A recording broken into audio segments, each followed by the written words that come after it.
We love horror movies from the 70s and 80s, and we watch them for 2 days straight, and then we go write a book. Now we're looking back at every title, one at a time, in this podcast that we put out monthly. Once we've had an episode for every movie, it's time to meet up for another Shock Marathon. And the red record light is red, which means we're back for another exciting edition of the Shock Marathons podcast. I'm Matt Farley here with Tom Scalzo. Hello. And Charlie Roxburgh. Greetings. Let's talk about a movie that has multiple titles. Is that right, guys? Oh, yeah. Definitely. We know it as, what do we know it as? Blood something? Blood Feast, I Blood believe. Feast. Yeah, Blood Feast is what Tom's VHS has on it. Right. But that's actually not the best title. No. Tell us, Charlie. Night of a Thousand Cats. Of course. So much better. I know that you got, having blood in there made for better rentals, but I just get confused with other movies. And there is, in fact, another movie called Blood Feast, right? If not multiple. It's famous. Yeah. That's what's his name, Tom? The guy who did that? It's in Florida movie, right? Herschel Gordon Lewis. Yeah. Okay. Yeah. Anyway, it's get the cats in there. You can't copy one of the most iconic horror films of all time with such a generic title and expect there not to be any confusion. I mean, maybe that's why they did it to confuse, trick people into buying it. Well, what a movie! What a movie! And Blood Feast is definitely unworthy of the what. It's such a specific movie, and it's such a generic title, Charlie. I think you sent me a message like a couple days ago, and you said, I haven't watched Night of 10,000 Cats yet. And I thought, oh, that's a good title. It's like, that ups the evil. I knew it was the carnivore factor. It was some multiple of 10. That's all I knew. So, opening credits, we see Hugo. We don't know his name is Hugo for like 30 minutes, I think. But we learn that he's Hugo, and he's just kind of standing there by the boats, being himself. A bikini woman comes. They start kissing. And next thing we know, they're in bed together. She struggles to get out of bed in such a way that she doesn't reveal that she's topless. We pointed this out the first time. Her arm is just so. Her bend is just so. She's only covering herself up from the camera, in a very obvious way. Very unnatural. But then in the next shot, it seems like they caught her off guard, and she did reveal a little front skin, and much to her dismay, I'm sure, if she ever saw the final version of this movie. So then the credits finally come to an end, and yes. You guys probably picked this up here too, but this is a lot of B movie or C movie like filler here. This is, you're watching the credits. It's a shot of palm trees from like a boat just going by. It's all these things that you could guess Rene Cardona would think like, yes, good filler. It's a shot of the ocean. Yeah. It's like just nature shots. It's all these things that cost absolutely nothing to get. Just barely keeping you going with shots of the actors spiced up here and there, but he might have already had it done. I mean, he had it from another movie left over. Still trying to use it on beaks in like the 80s. So now I guess it's the same couple. I know it's Hugo. I can't tell. The women are interchangeable from one scene to the next. I don't know who he's with, but probably the same couple on horses on the beach. Yeah. Part of the challenge is that he plays kind of fast and loose with time, and we don't know, what's in Hugo's mind as a memory or what's a flash forward for sure, or what's actually happening now. So the women come and go, and we don't know really who any of them are. So it makes it even more complicated. Well, what's happening there is hilarious because he takes his horse for a kind of a quick dip in the ocean, and then they turn around and exit. Yeah. At that point, you remember that, Farley? Of course, yeah. It's fascinating.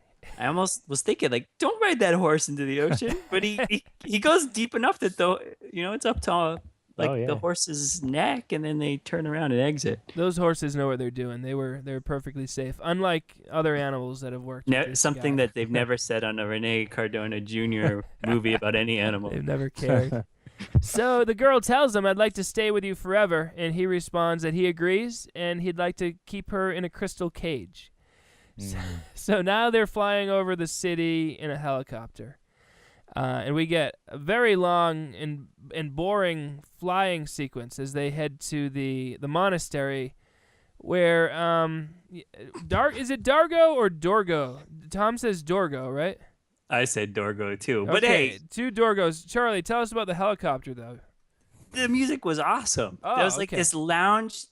Well, here's the thing: we say that aviation and low budget horror is a main theme. Apparently, he had access to a helicopter. They're trying to impress us that they have a helicopter. And I'm not supposed to fall for that and like it. But I kind of do here. Because I love seeing Hugo just with those glasses. So cool. He's just barely acting, just cruising around in his helicopter. And that lounge music is playing. And I kind of can't help but like it. You're lulled. Awesome. Yeah, you're lulled into a comfortable... You're just comfortable watching him do what he does. Yeah, it's mostly the music, but that's part of it. I mean, probably 75% of the movie is lulling. Nothing really happens, and the rest of it's just like a dream. Very, very model killer-esque in that it figures out its pattern and it just kind of goes with it. You see that? That's true. Yeah. So we get to see the helicopter landing very slowly in real time. There's no assumption that we know what's happening in this process. They want to show us every step in the process of a slowly landing helicopter. So I was happy to see that. So Dorgo, it's Dorgo, yes? Yeah. Dorgo, he lets them in. He seems very excited about the woman who we learn is named Christa, I think. And as they walk along the grounds, Christa confesses that Dorgo frightens her. I wonder why. Leering and tell us about Dorgo, Charlie. Well, he's like your classic henchman. Well, he's your classic troubled individual butler, footman type guy. He has some ailments, I guess. Physically, he limps around. He doesn't seem to be able to speak as all other normal people do or whatever. Yeah. But he also is kind of creepy. He has a way of leering, and I think that is actually a fault of his. It's not, not making fun of him. I think he is a bit of a skeevy individual. Yeah. And but Hugo says that he is an excellent butler, as obedient and faithful as a cat. Yes, he says that forebodingly, quite forebodingly. Yeah. Yeah. Cats are notoriously not obedient. And so we learn that he inherited the monastery from his family. Dorgo came along with the inheritance, which is great. He also inherited several collections that he donated to museums. Why? Because he's philanthropic. Because he cares. Yeah, and there he says everyone in his family has a mania for collecting. That's right. Yeah. Nice. Instantly, I was thinking of Danny in Bloodstalkers. A fatal fascination with stairways. Yeah. It was just the pacing of it. Like our family has a mania for collecting. It's just a fatal fascination for stairways. Oh, it's fantastic. So he wants to show the collection. She says, "Who else lives here? Some very charming and silent guests. You'll meet them after dinner." He goes on to say Dorgo's a great cook and meat is his specialty. And Dorgo grunts in agreement. Dorgo is he's got a lot more personality than I remembered. He gleefully walks with a lilt sometimes, and sometimes he's super happy. He's great. What a character. Oh yeah. He's better than Hugo. It's like he has a little prank in his mind. Like he's making light of the situation in his mind and enjoying it. And meanwhile, the situation is that they're brutally, stalking and murdering women and feeding them to cats. Tom. Yeah, and a nice little touch is that we learned that Dorgo is also has a mania for collecting. Every body he disposes of, he collects a little something from them, Oh yeah. which is nice, a nice touch. They're just a couple of collectors working in a monastery, living in a monastery. Yeah, yeah. What are they eating for dinner? We're a little bit supposed to be grossed out, maybe, but Yeah. Yeah. Yeah. It's I got to could be a previous victim I think so. or a cat. But it could be. But he does love his cats, and it looked pretty hearty too. I mean, it was a big chunk. But he loves feeding Anyway. the cats, though. He feeds people to the cats. So does he want to waste it on himself and his date? But we are supposed to be grossed out, but we're never really we never learn what it is. Yeah, this is the first of a few moments that reminded me of Worm Eaters. Yeah, because Where- they really focus on the food. Focus Super on the food. in the mouth. There's some close-ups on the mouth, and it's cheap to have gross food. Yeah. Yeah. So Hugo leaves the room. A cat jumps on the table, and Hugo leaves the room and then tosses it over the fenced-in area. Unbelievable. You think that was a real Infamous. cat? It was a real cat? Oh, of course. What a think shame! so. Yeah. What a shame. I feel bad that I'm And promoting this but movie. we have to explain this isn't just like, tossing it over a 3-foot high fence. It's like 30 feet Yeah. high. Oh, Like he has that's- to wind up and like really get it up there. You really Yeah. think that's like as you've read about it and whatnot, that being real? Well, Well, what we know of Cardona's. Yeah, we've read about We know. about him as he made multiple movies with animals, and all of them seem to have tales of cruelty. Of mistreatment. What a Mhm. shame.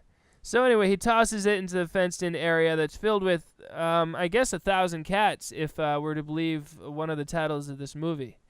We can hear them meowing so loudly, by the way, that I really have trouble believing that they couldn't have heard that in the dining room, which seems to be right Yeah, right and next he, to. he bragged about their being silent as well. Yeah, I know. This is a They're very good meowing point. like hell. So after dinner, he takes her on a tour of the rest of the place. I think he enjoyed stuffing them more than killing them, he says of the dead animals on display that belonged to his grandfather or something. And then he lifts a sheet to reveal the heads of several women encased in glass. But he claims they're only made of wax, which is not true. Then he kisses her and he strangles her. And then we assume that he feeds her to the cats. Is that what we're assuming? Yes. Yeah, it was a little bit weird though because they are supposed to feed him to the cats, but then it looks like there's so much body left over that Dorgo has to dispose of. Right, yeah. What's he incinerator. disposing of? Yeah. I guess Yeah. that's the bones, but it looked like just a full-size uneaten body. Correct. Yeah. Correct. So the pattern of this A lot of movie, questions.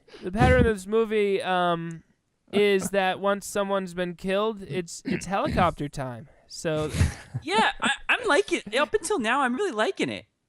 And I still do like it all throughout. I but like it all throughout. Yeah, Yeah, it's better than I remembered. much As- better. Right now, I wrote down Yeah. just like this pacing is good. This stuff is moving. And There's it- a lot of weirdness, weird looks. It's totally model killer though too, and in this pattern, they establish Yeah. a pattern that runs about 10 to 15 minutes, and they just keep on doing it.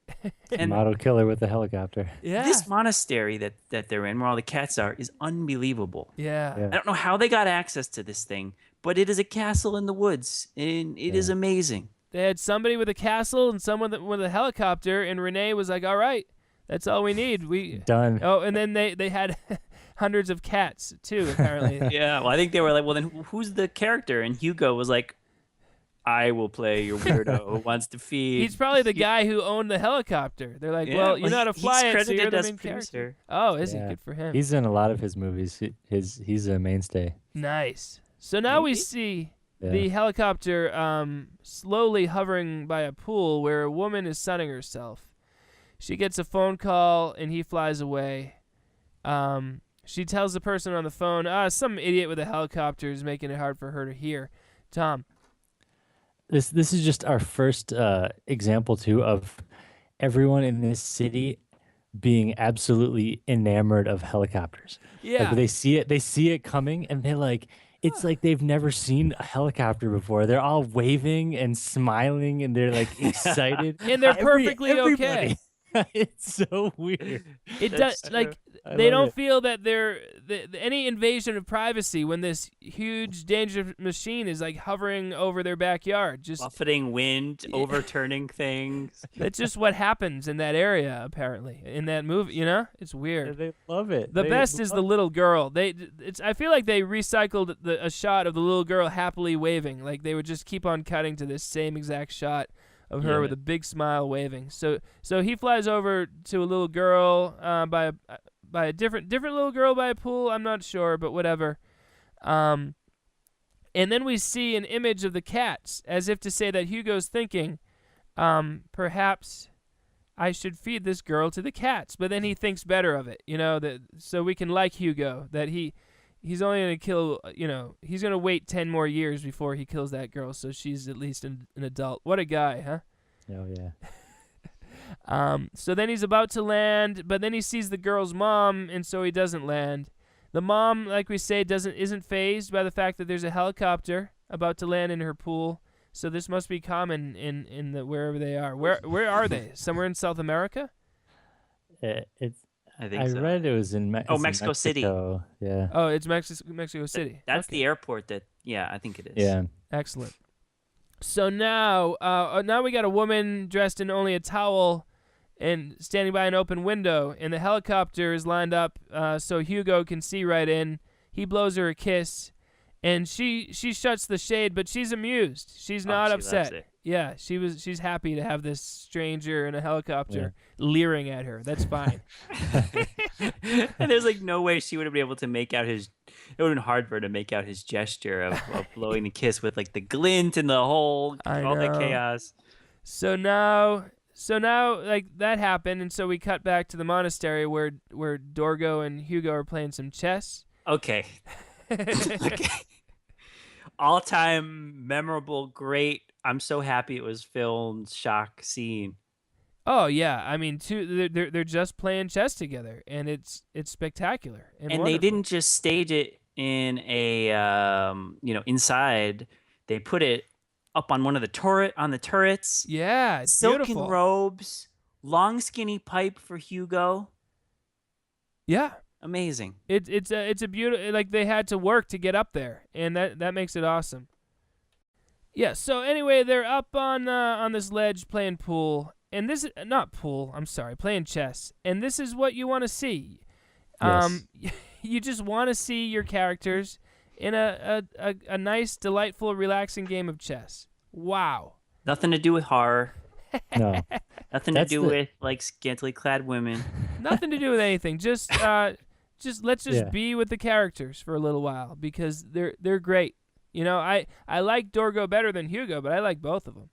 Oh, yeah. Dorgo ends up in checkmate, and he growls in disappointment, which is great. Chewbacca style. Now, was it just my version of the movie, or is the dubbing like an octave lower than it should be? Did you guys experience that? Did not notice. Charlie? I'm not octave. No octaves sensitive. involved. It's not. It sounded like normal 70s dubbing to you. Pretty much, yeah. All right, good to know. On we go. It looked better than the original copy I watched, though. I think if you get an okay copy, what do you think, Tom? There's probably some junky copies of this out there. Yeah. The version I watched this time was better than my original tape. Mm-hmm. All right. Academy video. I think that's the tape we got. So we go from helicopter to a chess match, back to helicopter. And the chess match is probably a 25-second scene. Just kind of something, just check in back home before he's back to flying around.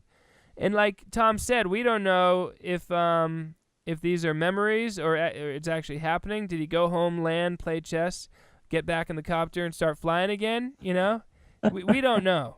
Nobody, just in the editing room, they're like, hey, maybe we should drop that chess scene here. And they said, okay, why not?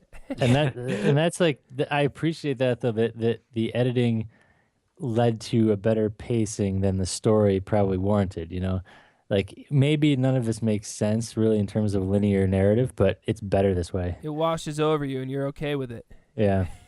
So we're back at the pool with the little kid. And again, the helicopter almost lands where the mom and the kid are lying out. The mom and the kid walk away, and the copter flies away. So there's a lot of that in the Yeah. movie. A ton of Lots well, of the best is that it's like there's no like goal. It's like whoever he happens to be able to woo better will be his victim. There's not like it's not like Halloween where there's like a we're leading somewhere. This could randomly work out or not, and then Yeah. it'll just keep going. It's gonna work out eventually. Just the numbers tell you. Yeah, If he he tries flies every woman in over. town, he's Yeah, gonna he get flies one. over. Hey, what are they doing? I'm not feeling it right now. I'll fly over here. Hey, what's this girl up to? She sees me. I'm in her mind. I'll fly somewhere else. What's this little kid up to? So now he goes to a different pool where there's a seductive woman standing there.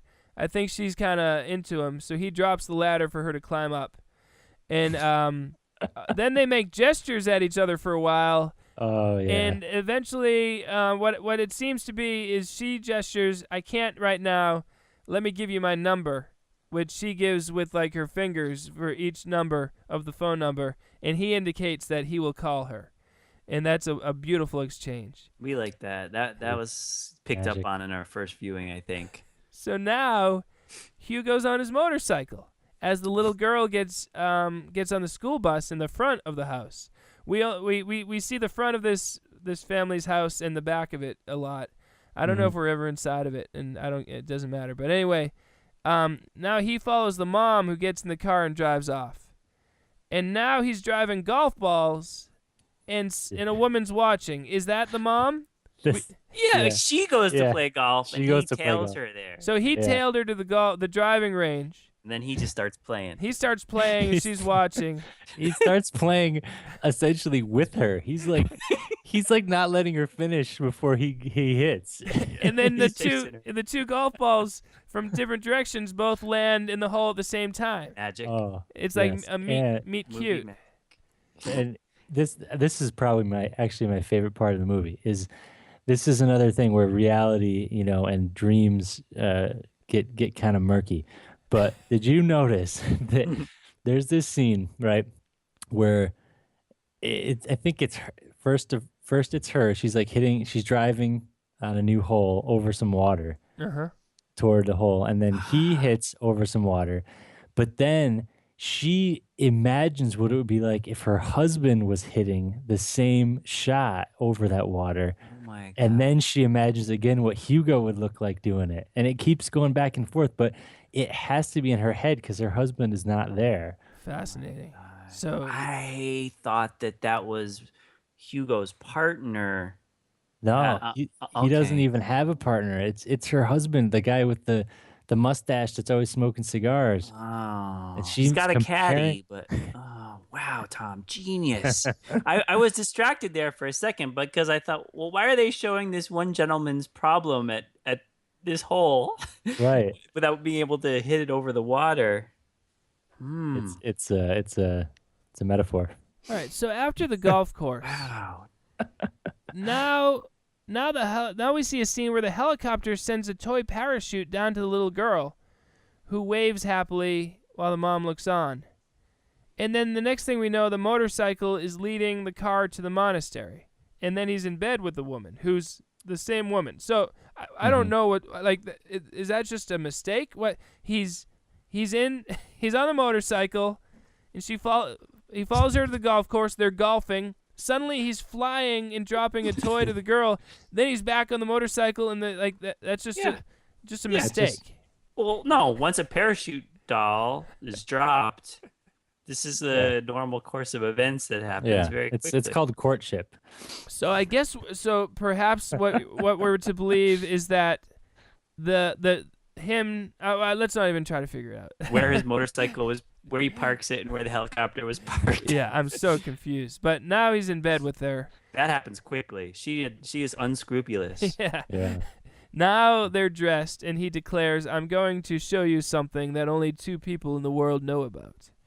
And but on the way to the tour, there's a knock at the gate, and it's a random doctor whose car broke down on the way to visit a patient.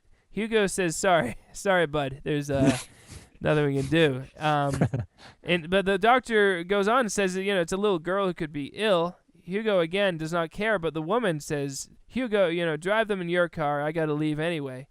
And then she adds, my little girl is home alone. Which just remembered that. Which has been for some time. And she is young. That girl is like 4 years old, right? Yeah. Oh this my mom God. is terrible. And there's a pool with no fence around it. Oh, this is real dangerous and real bad. When I heard that, I was like, what? Oh my God. See. Yeah. So she leaves. Hugo lets the doctor call a taxi. And then Dorgo, the cats are hungry, Hugo says as Dorgo locks the gate. Yes. Is that what you're going to say? Isn't that so great? Yeah, that's their little sign. That basically his way of saying, let's kill this doctor, right? Yeah. Yeah. Maybe if all of us are out somewhere like doing something at some point and somebody's giving us trouble, not that we're going to feed them the cats, but we could be like, Tom, the cats are hungry. That's a good code word for, we hate the person we're with. Or that would mean that we'll give an 18% tip instead of 20 at like the eatery. I like that code words. So the next morning, we get to see Dorgo incinerating the doctor's clothing and medical bag, but he keeps the stethoscope, and he loves the stethoscope. It's his favorite toy. Yes. What a moment.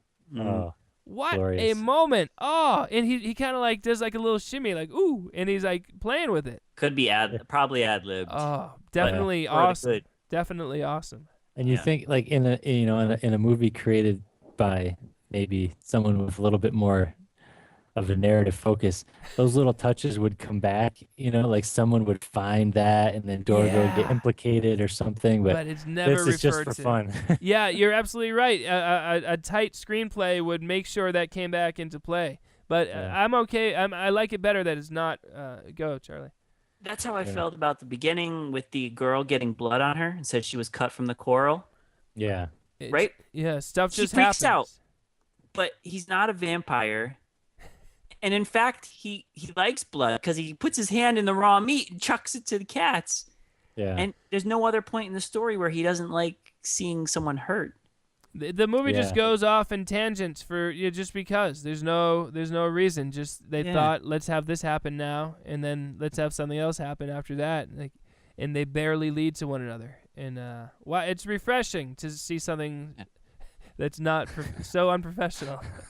Yeah, it's like an unreliable narrator without a narrator. It's just an unreliable movie. Okay, so great. So after the great stethoscope scene, Hugo's back on his motorcycle. He watches as the father of this family returns home to the mom and kid. Hugo's not happy to see that. He pulls a notebook with numbers. He pulls out a notebook with numbers on it. Presumably those are the phone numbers of the girl that he saw who gave out his number, Tom? Right, because now he's well, if you're not going to be my victim, I'm going to call this other girl. Maybe she'll be my victim. Like, he's like mad. He's mad that she won't be his victim. That's the best. So now we see, we're back in the monastery. We get a close-up of the doctor's head is on display in the taxidermy room encased in glass. So just in case we didn't know, he was indeed killed. And Hugo looks closely at the head of a woman, which I guess sends us to a flashback. Yes. That's my take on it. Okay, so now we're in a flashback of him and this woman. They're riding a buggy pulled by a horse. They're hunting birds. He tells Dorgo that this one will not be cat food. Right. I just made a decision, the most beautiful decision of my life, he says to the woman. I'm going to bring you to something that I think will make you very happy. And while he's off getting a ring for the woman, Dorgo, he chases her through the grounds with hedge clippers. Yes. In slow motion. Which is so. I mean, Dorgo was given direct orders. Look, we're not going to eat this woman, but Dorgo he can't control his impulses. Is that it, Charlie? I guess so. He's out clipping the flowers. He's got some some little clippers in his hand. I guess he can't control himself. Tom? As usual, I have a more complicated explanation. Okay. But my theory is that Dorgo does not want anyone intruding on his happy situation here with Hugo. What's amazing is that this is not what caused Hugo to finally off Dorgo. Yeah. But he's been thinking about it. He gets a free pass. He got a free pass, For but killing the love of his life. when he puts him in checkmate, that's it though. That's it. That's the final straw. We'll get to that in a little bit. Yeah. I really like that Hugo says, I've come to a decision, like the most beautiful decision. And that decision is that Not to kill you are you? not cat food. It comes right on the heels of that. Yeah. Here's what I've decided. This girl's not going to be cat food. So anyway, yeah, we see the great chase scene, which is intercut with Hugo hunting for birds again. Oh, and Yeah. I don't think those two things are happening at once. I don't know why because I thought he was out Could looking be. for a ring. Yeah, But that's out of sequence. It doesn't fit. It makes no sense. Because the ring is a family ring that was in the drawer, right? And they show it tied Yeah. into the portrait. He didn't then run out, take And a shoot pot it- shot at a bird, and then Before I like, propose. oh, if I hadn't shot that bird, I could have saved her. It's so dumb. I thought that they put it in there to show that he was otherwise occupied. It makes no sense. He's like basically saying, "Hey, honey, I'll be right back to propose to you." He runs in, grabs a ring, then goes shoots a few birds, and then he's gonna propose. It's insane. He took way too long, man, to get the ring that he knew where it was. So then, either way, it makes no sense either way, but Yeah. it's fine. I'm okay with it. And moments of homage to Beaks there, or Beaks is an homage to this. More slow motion birds being shot out of the air. Yeah, I know. Renee It's has terrible. issues with animals. There's no Oh, question. Yes, he does. Yeah. So then Hugo sees Dorgo holding the dead woman in his arms and just like happily prancing about the grounds in the most insane way. But he was as happy to be carrying that body as he was to be playing with a stethoscope. Mm-hmm. And flashback over, we learn the harsh truth of the past, of Hugo's past. He found love once, and now all he has left is her head encased in glass. And see, if that was like the first one, you could kind of have a story, that like made him snap, and this is what he does now. But this he'd was already like, been at it for he'd a already while. been doing it. Oh, that is such a good point. Oh my God. He could have found salvation, though, Tom. He could have found salvation in this one True. woman, but Dorgo's bloodlust just put Hugo right back at his own old ways. If he did marry her, he would have had to remodel a little bit his trophy room. And by All that, the I mean heads. remove the heads of the people he's killed. So now Hugo's in bed with another woman. Is it the mom, Tom? I don't know. Do you know? Yeah, it's the mom. Okay. I can't identify these women. Tell me you guys at least had a little trouble. Well, in the beginning. Okay. But one's like the exotic dancer, and one's the mom. Like they're kind of different. All right. Hugo has a bad dream while he's with her. Something to do with a cat scaring a little girl. And he tells the woman he has a headache. What do you get? Either one of you know what that was all about? We'll let it go. Things seem to be going well between Hugo and this woman. We see them having a conversation in several locations. It's a conversation about how they care for each other and how life ends with death. Oh, that I think now I'm remembering. I think that's actually the exotic dancer. Okay. The exotic that scene. dancer meaning the one who gave out her number? Yeah, Okay. and all those scenes at the club with all the dancing going on. Yeah. I don't know. That's her. There's a little courtship scene, I guess, that's happening where they're starting to get to know each other and they're hanging out. Oh, and they're at a Yeah. pool together, right? They're And, at her place. and she gets he's got a drink in the pool. yeah, and she gets a Yeah. call from the guy who pays for all of this. Is that what she Yeah. says? And she's got to go. Sugar daddy. Yeah, basically. And she asks him to lock the door out on his way out. And Yeah. Hugo does not like this, so naturally he grabs a cat and drags it Drowns into it. the pool and drowns it. Of course, Oh my God. Yeah. as you do. As you do. Now it's time for another game of chess with Dorgo. Mm-mm. Dorgo wins. You're learning, Hugo says. Moments later, Hugo tosses Dorgo into the cage of cats so that they can devour him. And Wow, it's almost subtle how like the way they do it, the way they handle it. It's That funny editing. It's great. They don't belabor the point. It's like, you beat me. Good, my son. You're learning. Pushed to death. it's Excellent. Yeah, that is really good timing. Yeah, I love it. Yeah, it Yeah. almost looks like a shot from the pit too. Just Yeah, like good the motion of call. somebody. Slow motion push into What do you got, Tom? A little before that, I think you touched on it, but there's also the kind of the courtship thing between him and the exotic dancer was similar. Like the editing, every response to the line was a different Location. setup. Yeah. Oh, very 70s. Yeah, with the zoom.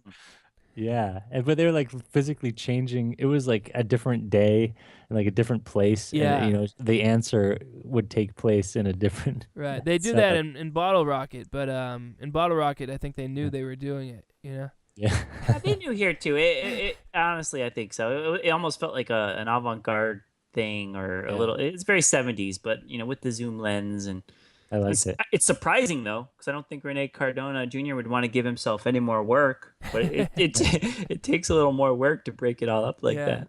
So now Hugo, of course, flies back to that family, and they're all happily waving at the helicopter.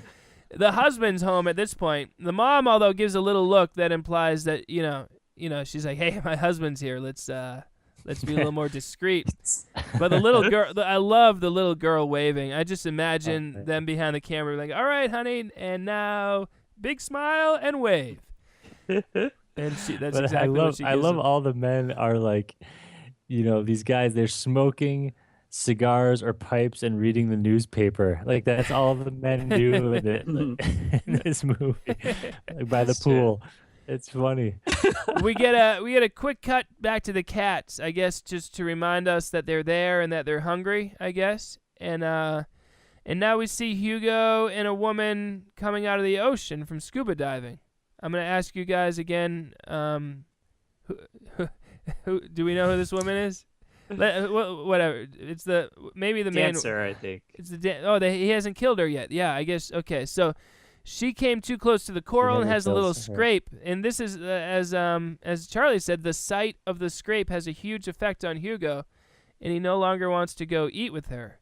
You have that head pain again? She asks. No, I'm worried about something I have to finish. Is it important? I have to find a way, he says.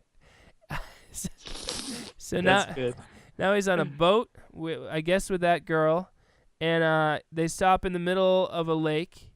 I found the right piece for my collection, he says. He speaks very cryptically, and she is very accepting of everything he says. It's great. And then he pulls out a spear. Tom.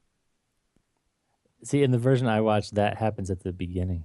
That's same for me. Oh. Well, how about that? That's why I mentioned the blood thing. Oh. All that happens at the beginning. Well, we saw before he meets the young we saw different versions. Oh, this is exciting. First time. Wow. All right, well, we'll describe what happened at least. I found the right piece for the collection, Okay. He says. He pulls out the spear, runs out of the boat, which is in very shallow water, so that she just runs away. He chases after her. They're running exciting chase through the forest. She runs back into the water. He dives in. They wrestle. He drowns her, and then he looks up to the sun. So you guys, that was like not the intro of the movie, but early in the movie, huh? Yeah, before he met the other people, I'm pretty sure. Right. Okay. The other girls. Wow. Do we Yeah. see him feeding her to the cats, or it just ends with that as far as we know? I think it ends with that. All right. And Yeah. so this is not the dancer, therefore. No, it's just a random girl. But Catches I think it's just a random girl. the boat scene. All right. So that's the boat scene. All right. boat well, scene and scuba scene. Scuba. So wait, the girl. So that's not the dance. But she says you have that head pain again. and Now, that's- scuba girl's different because she says, I came to Mexico City to study anthropology. Now, I hardly care. Now I don't really care. I remember that line, which was great. That's a different girl. She's a little more blonde than the dancer. What a movie. All right. So anyway, sorry for the confusion, listeners. But understandably, there are multiple versions of this movie out there. I'm sure. We could search our whole lives and probably never stop finding slight variations on Blood Feast. Do you want to? Yes. All right, the rest of my life has been figured out. All right, so now we're back to the married couple getting into their car outside their house. Helicopters overhead, of course. The little girl runs out to wave to it in the backyard, which means she's being left home alone again. Yes, of course. And then I guess we're led to believe that he's dropped down the ladder and she's climbed up it because he picks her up and takes her for a ride. Correct. But they don't show that. We Yes. just see there's cut to her happily waving after he's dropped her off, I guess. Right. Mhm. Right. That Yeah. that's poorly done. Yeah, and in the meantime, the mom, I guess you're getting there, is taking the husband to the airport. Okay. And they Right. show a quick shot. This is beautiful, C-movie, no budget style. There's like a stolen wide shot of the airport. Then there's a shot of the mom looking. She turns her head and looks, and then they stole footage of like a plane taking off. Nice. You see the plane moving, you see the mom looking, Yeah. she turns her head more, then the plane takes off. They had no access to the airport, no footage of like the dad going in and like getting his bags taken by the porter or like making his way to the terminal. It's just like the mom's head against some trees That's and beautiful. a That's stolen great. shot of the plane. It's nice, yeah. So now we're back. The mom's returning from that outing, and she's sad to discover that the little girl is no longer there. Yeah. I'm like, oh man, my little girl's kidnapped.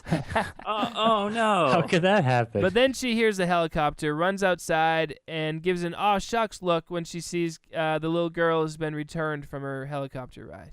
Loves it. Loves when her daughter is taken on an unapproved helicopter By ride. the man she's having an affair with, yeah. That might have involved climbing a rope ladder. So, okay, now Hugo is with the girl who's drinking the giant brandy out of the glass. I'm sorry to keep asking. Is that the mom, guys? That's the giant mom. At this brandy. point, it is, I think. Okay, yeah. that Yeah. giant glass. My goodness, it was so big. It's It huge. was the size of their heads. It's a fishbowl. It's like not even meant to be used as a drinking item, a drinking container. He says, let's finish what we started the other night. And he goes on to say, only one person in the world knows about this. And she says, only one person? Very Sammy Snyder's of him, Yeah, you're right. You know, Yeah. he just... teasing and knowing. Yeah. He explains that Dorgo was the other one, and then shows his collections of heads in the glass. Is Dorgo one of the heads? I can't remember. Yeah? Yeah. Okay. She's terrified. She throws a glass at him and runs. He chases after her. She grabs a spear, throws it at him, but misses, and she hits the fence, opening a hole in the fence so the cats can escape, and that's what they do. They struggle a bit. Then the cats start coming in. They attack Hugo. The woman looks on and runs away. The cats go after her now, too. She gets to the gate. She can't figure out how to unlock it, but she finds the key in Dorgo's hiding place. She gets out, runs to her car. The cats are getting under and over the wall, but she escapes. And now we see shots of all the heads on display. And then it goes to the last case of glass. It's empty, except if you look through it, you can see his head on the floor as he's being devoured by cats. The end. Nice little Very touch at nice. the end. I like that. Yes. Wow. Very good. Charlie, tell me your thoughts on this movie. Did we lose Charlie? No. Okay, you're still there. I'm here. Yeah. What do you think? I heard you say nice little touch. No, what do you think of the movie? The whole movie. Your thoughts? Yeah. Well, yeah, it's very episodic. Good companion piece to Model Killer. Some clever low budget things. Hugo reminds me a lot of Mark in The Room with his beard. Greg Sestero. Yeah. Tommy's friend. Now that I'm Yeah. watching it this time, and also that he's kind of good with women and just it was reminding me of him. This is a good one to talk about for low budget filmmaking styles. You know, trying to impress with your helicopter, trying to get a location that has production value or something. You know, Rene pulled out all the stops to try to get whatever he could. Bought some pigeons for like $1 and then shot them. Stuff like Terrible. that, you know, probably. Yeah. Yeah. How did they get all those cats? That's the It's a lot of $1,000 cats. question. They That's probably a lot send of kids cats. out to the neighborhoods to round up wild cats and no, I mean Yeah, you're right. It's terrible though. Yeah. But Wow.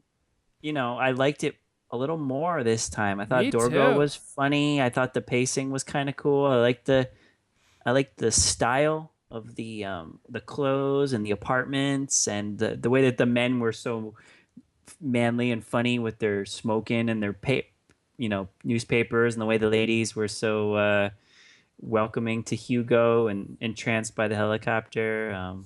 It's a whole different world that Rene Cardona is presenting here, and it's a kind of fun one.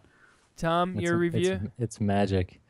Yeah, I mean, a lot of those same points. I think it's great. Like the vibe of it is great. There's so few words. There's so many just scenes of people looking and smiling and like sharing knowing glances, and we have no idea what's going on.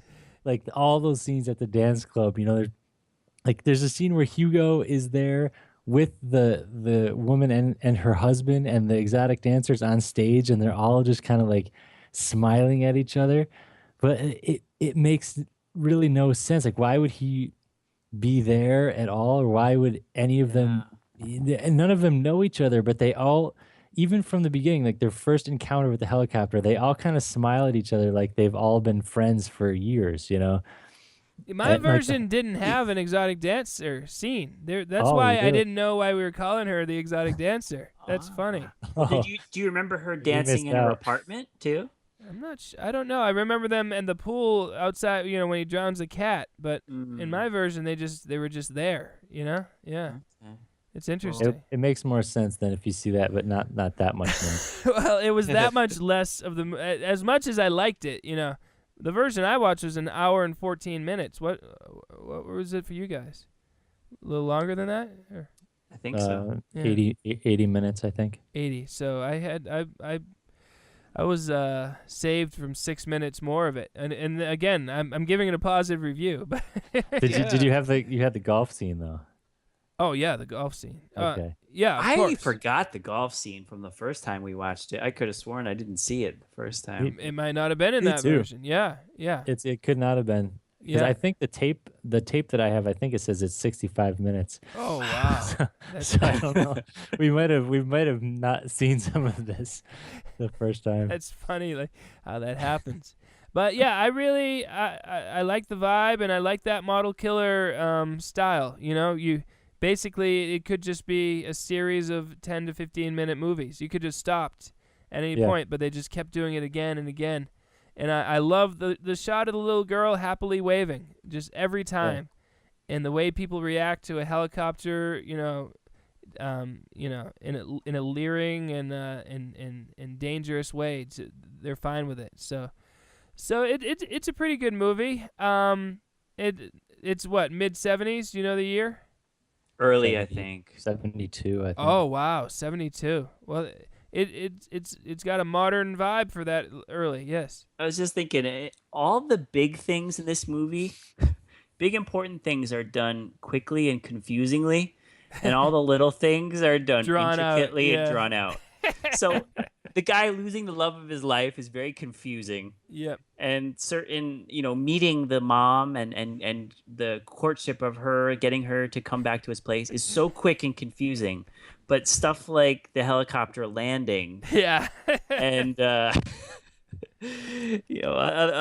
a couple other little things or that you didn't see the dance scene, but the dance scene not important at all, and it's so drawn out. I see it twice. It's just and it's magical to know that there's like versions of this movie where entire scenes are just moved to different sections of the film, and they make as little sense there as they did where they were originally placed. That's it's refreshing. I think if you had this movie on and people came over, they might, except for like the cats part if they're being mistreated, but other than that, they might just see this guy cruising around in the copter, see him go over to this girl, and they'd sit down on the couch and they'd say, "Oh, what's this? I can watch this." It's just it's not really assaulting me with specificity. Right. That's exactly. Have you seen Tintorera? That's another Cardona. Yes. No. Masterpiece. It's the same thing. It's Hugo is the lead guy, it's ostensibly about like a shark, a killer shark, but there's literally an hour goes by and it's just about this a love triangle on a yacht, and it's unbelievable, and it's like this, just like this. It kind of lulls you into this world, and you don't really care if anything happens. Yeah, yeah. It's a good vibe. It's a good vibe, and it's 72. That's early. I would have guessed 78, 79. So that's pretty good. It was ahead of its time. Yeah. You like it better than Beaks? Well, I mean, You'll I have to feel like revisit Beaks. I gotta revisit Beaks, but I feel like Beaks had more high points. The phone call with the grandfather specifically. Yeah. That's a good point. It's a lot more negative vibes, though. There's a lot more cruelty going on. I feel like. Yeah. I'm gonna have to. Yeah, we're gonna have to revisit Beaks at some point. But I had more. Next? My memory. Beaks might as next. well. Okay, folks, we're doing Beaks next. We might as well get all the animal cruelty done in two short swoops. But yeah, I thought I would be a lot more bored. My memory, shock memory, is of darkness. I feel the copy we watched was just real dark. A lot of the monastery scenes felt dark, and I remember Dorgo. And I remember that there was a helicopter, but I liked the helicopter a lot less the first time through. Now I'm okay with it. Even when it's landing, it's like, You're what? like that girl waving. You're won over by it. Love the waving girl. And yeah, I'm interested into what version we watched, because it was definitely different from one of the versions the three of us watched this time. And again, it's our new quest to collect them all. Shock memories, Tom. I was just gonna say I'll report back next time on exactly what the version was that we watched. I'll rewatch it just for the record. Don't do that to yourself. The record does not need that. Any shock memories? No, I mean I did not remember the golf scene at all. All I remembered originally was the helicopter and the cats and Dorgo. And this time, it was all very enjoyable, but the golf scene is my favorite, and I cannot believe that I didn't remember that at all. Probably because you didn't see it. Yeah. Charlie. I remember the chess, and I remember Dorgo liking him a lot, but now I realize he was almost in on the joke. He makes the most of that part, and he's likable. I wonder, did we see Dorgo like dancing with a dead body in his arms the first time? Did we see him playing with a stethoscope the first time? I feel like I would have remembered those moments. We don't know. Yeah, that's a good point. We certainly didn't have a picture drawn of those moments, and we did of the chess. Yeah, chess trumps those other moments, but still, you think I feel like that they would have left more of an impact. I mean, the look on his face when he's holding Hugo's beloved's dead body. It is insane. He's dancing and like, hey, look what I got! I killed your lover so we can feed her the cats, and he's jumping up and down. Wow, yeah, that's good. That's crazy. Who is? We got to track down that guy. Yeah, Did you guys reread our review from the first one? No. Tom? No, I did not. I didn't either. Sorry, listener. Yes, I said listener. We kind of got the gist, though. I the stuff that without rereading, it's almost even more pure to say, okay, we just remember these big moments, and yeah. Well, more Rene next month. We're going for Beaks the movie, and anytime that's got an exclamation going on, right? Isn't it Beaks exclamation mark? Is it exclamation point? I think it could be Beaks colon the movie. Is there some exclamation, or is this the colon?